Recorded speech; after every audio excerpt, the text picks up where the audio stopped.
Was born in Indiana, grew up there, Illinois and Connecticut. First and only member of my family to graduate from college, went to George Washington University, then went off to law school at Harvard. Decided I didn't want to practice law. I decided I was going to go be an entrepreneur. Took my life savings, $5,000, invested it in a little energy startup company.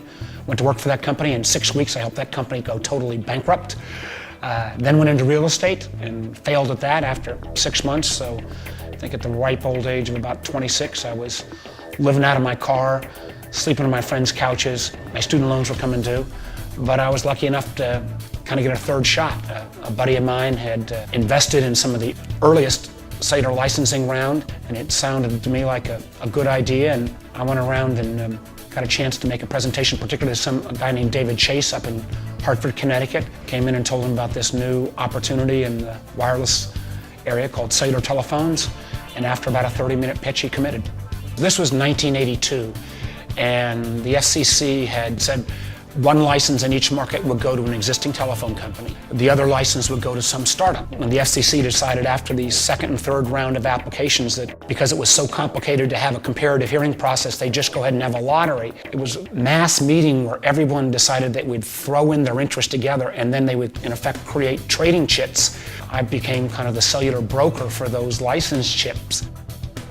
It was the wild, wild west in the 80s. It was an area where there was a whole industry being created real time, but the real operations of what a cell phone company would look like, nobody really knew. And a friend of mine, Morgan O'Brien, we came up with the idea of the SMRS licenses, putting them all together. They were in spectrum right next door to the cellular spectrum. We didn't have much money, and we convinced a number of these operators to throw their lots in together.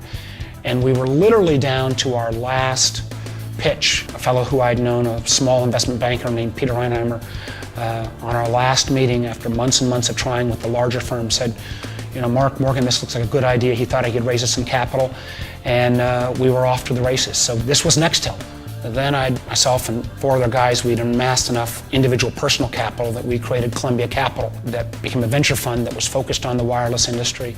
We had a great success run. We invested in a number of switching companies that a number we sold to Ericsson. We aggregated and did other spectrum plays in smaller markets. We did a company that went ahead and established the towers and other kind of nitty-gritty work of how you get a cell phone company, a wireless company up and operating. My contribution might have been seeing that there was an enormous potential in this field. As governor, what I worked on a lot was deployment of broadband. When I moved to the Senate, that's where I've continued to focus my efforts. I serve on the Commerce Committee, which has jurisdiction over the FCC. So whether it's amending the agriculture bill to try to redeploy some of the monies we spend for broadband deployment to make sure they're getting to unserved areas, to continuing to push the FCC to get more spectrum out. I think that continues to be a challenge. You know, I'm very lucky. I'm married, got 3 great daughters. You know, it's kind of hard with a family growing up with somebody in public life. So I know my family sacrificed a lot for me to be able to carry out what I always wanted to do, which was be in the public arena. I used to play basketball. My knees have kind of given up on me on that. I like to road bike. I like a good meal. I like a good glass of wine. And I've got a lot of great friends all across the country who I get a chance to try to do that with.